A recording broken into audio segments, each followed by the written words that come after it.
Welcome to FedScoop TV and our special series on the new business of government. I'm Wyatt Cash, and joining us today is Brandon Pustejovsky. Brandon is the Chief Data Officer with USAID. Welcome to the program. Thank you. Glad to be here. Terrific. I'd like to ask first, agencies have more data than ever before, and I wanted to know how hard is it or how easy is it for the decision makers to actually get to and make sense of that data? Yeah, it can always be easier, and the role of a chief data officer at an agency really is to make that as easy as possible. The thing I will say is that, like the model we've adopted at USAID, it's really important that that officer have the support, the resources, and really the legislative mandate from the chief information officer as well to make that data available. But it's complex when you have the velocity, the volume, and the variety of data increasing at an exponential rate. So at USAID, one of the things that we've definitely done is focused on pulling on one of four levers at any given time to improve the decision-making process. That's improving the availability of the data, just making sure that folks can open the box to access it. The other piece is access, making sure that there are analytical tools to visualize the data and make sense of it from a user-friendly perspective. And also awareness. Folks need to know if they're going to make a decision that they know where to locate that data and they know that that is the data they need to make that decision. And finally, capacity. And that's increasing capacity not only of decision makers to use data and work on data literacy, but those at the working level as well to better utilize that data to make recommendations to top officials. Yeah. Well, it sounds like a great framework for making that accessible to decision makers. Next, I'd like to just ask a little more about some of the challenges that agencies like yours face in terms of executing on planning, budgeting, and forecasting activities, especially in the sort of uncertain budget environment that we all live in government. Sure, and one of the hallmarks of a healthy democracy is the fact that you can't always count on consistency. And so we're used to that in the government domain. At the same time, I'm reminded of the adage that they often use in investment banking that past performance is not a guarantee of future results. And so in terms of forecasting, though, you do, however, need that past performance information as an indicator of what may happen in the future. But you also need third-party contextual data on the environment, on the entities, the organizations that you might be trying to track, or the dynamics that could be fluctuating.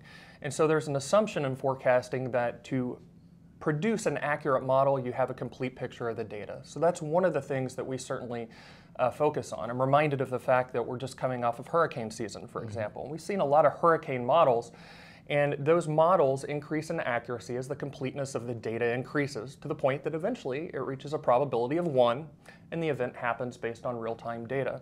So that's what we're also focusing on, is making sure that you not only have your financial data, your procurement data, but you couple that with your program data and your operations or HR data in order to have a complete picture of your operating environment.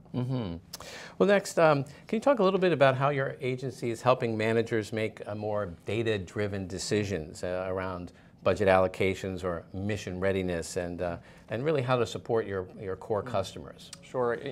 We're in a time in government that evidence-based decision-making is essential, and that we make decisions on a true single version of the truth that's based on that data and evidence.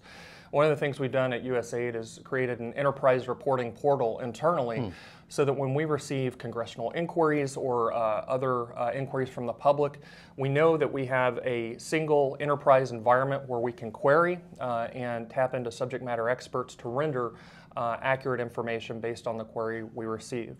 Another thing that we're doing, given that USAID works in over 80 countries around the world, is looking at standardizing the data model in those various countries so that we can pull it in and get a single view of our operating environment around the world. That's one of our priorities under the Chief Information Officer in our IT strategic plan, is actually to roll that out so that we couple that and then present a dashboard available by sector, by geography, and to better understand what the operating environment is, to better render decisions based on quarterly data, annual data, or in some cases real-time data from sensors and geospatial assets. Well, lastly, how is your agency working to put data into the hands of more decision makers so that more people can make day-to-day decisions based on data? Sure. At USAID, we view data as a team sport, and it very much is. And we view data as an asset that serves the global good when widely shared. And so we look at making the data available not only internally widely, but also to the public. We publish our data on a quarterly basis through our commitment to the International Aid Transparency Initiative, and we do that through the Foreign Assistance Dashboard at foreignassistance.gov. We also have a website called explorer.usaid.gov that presents a comprehensive picture of foreign assistance data since the Marshall Plan back in the 40s that gives some idea of how taxpayer dollars have benefited the security not only of our country but of others and fostered democracies around the world and helped to end extreme poverty.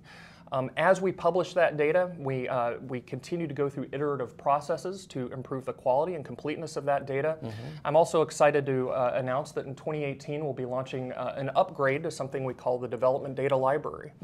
And through that portal, we'll be able to provide more granular access to data from our programs down to even village level or even in some cases community level data, focusing on things as diverse as forest canopy coverage in Southeast Asia, microenterprise programs in Jordan, literacy programs in India, or health and nutrition programs in Bangladesh, for instance. That's exciting.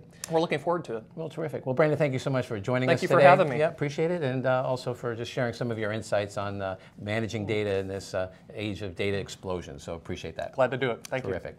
Look for more of our coverage on the new business of government at fedscoop.com. I'm Wyatt Cash. Thanks for watching.